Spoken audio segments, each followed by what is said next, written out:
નમસ્કાર મિત્રો, સ્વાગત છે તમારું ગુજરાત ખબર ચેનલમાં। આજથી ગુજરાતના કેટલાક છૂટાછવાયા વિસ્તારોમાં માવઠું વરસવાની શક્યતા વ્યક્ત કરવામાં આવી છે। જાણીતા હવામાન નિષ્ણાત અંબાલાલ પટેલ તેમજ પરેશ ગોસ્વામી દ્વારા માવઠાને લઈને મહત્વની આગાહી કરવામાં આવી છે। અંબાલાલ પટેલ તેમજ પરેશ ગોસ્વામીએ માવઠાની કઈ તારીખોમાં કયા વિસ્તારોમાં વરસવાની આગાહી કરી છે એ તમામ માહિતી વિશે વિડીયોમાં આગળ વાત કરીશું।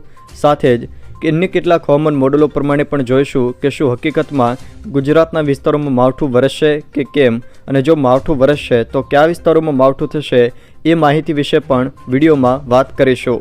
તો છેલ્લે સુધી જોતા રહેજો। તે પહેલાં તમે અમારી ચેનલમાં નવા છો તો ચેનલને સબસ્ક્રાઈબ કરી લેજો, જેથી મારા આવનારા તમામ વિડીયોની માહિતી તમારા સુધી પહોંચી શકે। મિત્રો, ગુજરાતમાં હવે ધીમે ધીમે ઠંડી જામી રહી છે।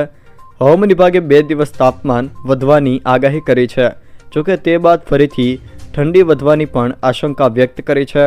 ત્યારે હવામાન નિષ્ણાતોએ આજથી જ ગુજરાતમાં વાદળછાયું વાતાવરણની સાથે માવઠાની પણ આગાહી કરી છે। આગામી સમયમાં ગુજરાતનું હવામાન કેવું રહેશે તે અંગેની હવામાન નિષ્ણાત અંબાલાલ પટેલ અને પરેશ ગોસ્વામી દ્વારા આગાહી કરવામાં આવી છે। હવામાન નિષ્ણાત અંબાલાલ પટેલે આગાહી કરતાં જણાવ્યું છે કે 4 થી 8 ડિસેમ્બર આસપાસ દક્ષિણ મહારાષ્ટ્રમાં વરસાદની શક્યતા રહેશે, જોકે દક્ષિણ ગુજરાતના વાતાવરણમાં પણ પલટો આવશે। ડિસેમ્બર મહિનાના પહેલા અઠવાડિયામાં રાજ્યમાં કોઈ શીતલહેરની સંભાવના નથી। તેમ છતાં ઉત્તર ગુજરાતના ભાગોમાં 12 ડિગ્રી જેટલું લઘુત્તમ તાપમાન રહેવાની શક્યતા છે। 8 થી લઈને 10 ડિસેમ્બર વચ્ચે લઘુત્તમ તાપમાન 15 થી 16 ડિગ્રી વચ્ચે રહેવાની શક્યતા પણ તેમણે વ્યક્ત કરી છે। અંબાલાલ પટેલે વધુમાં જણાવ્યું હતું કે 4 ડિસેમ્બરથી વાદળછાયું વાતાવરણ રહેશે, જેના કારણે તાપમાન વધવાની શક્યતા રહેશે। 4 થી 8 ડિસેમ્બરે અરબી સમુદ્રમાં ડિપ્રેશન બનવાની પણ શક્યતા રહેશે, જેના કારણે વાતાવરણમાં પલટો આવી શકે છે। હવામાન નિષ્ણાત પરેશ ગોસ્વામીની વાત કરીએ તો પરેશ ગોસ્વામીએ પોતાની આગાહીમાં જણાવ્યું છે કે 3 થી લઈને 9 ડિસેમ્બર દરમિયાન માવઠું થાય તેવી શક્યતા છે।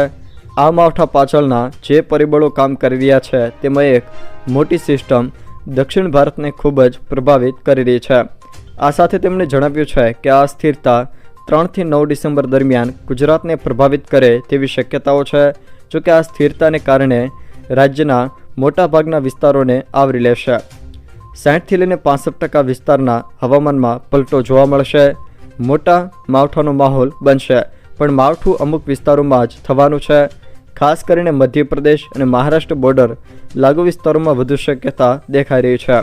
છોટાઉદેપુર, દાહોદ, ગોધરા, રાજપીપળા જેવા વિસ્તારોમાં હળવા સામાન્ય અને છૂટાછવાયા ઝાપટા પડે તેવી શક્યતા પરેશ ગોસ્વામી દ્વારા વ્યક્ત કરવામાં આવી છે। અહીંયા તમે હવામાન મોડેલમાં જોઈ શકો છો તે મુજબ આજે અને આવતીકાલે ખાસ કરીને આહવા, નવસારી અને વલસાડના કેટલાક વિસ્તારોમાં માવઠું થવાની શક્યતા છે। ખાસ કરીને જો વાત કરવામાં આવે તો કપરાડા, ધરમપુરના કેટલાક વિસ્તારો, વાસંદાના કેટલાક વિસ્તારો, સાપુતારાના કેટલાક વિસ્તારોમાં પણ માવઠું થઈ શકે છે। જો મિત્રો આ વિડીયો તમને પસંદ આવ્યો હોય તો વિડીયોને લાઇક કરો, તમારા મિત્રો સાથે શેર કરો, અને જો તમે અમારી ચેનલમાં નવા હોવ તો ચેનલને સબસ્ક્રાઈબ જરૂર કરજો, જેથી મારા આવનારા તમામ વિડીયોની માહિતી તમારા સુધી પહોંચી શકે।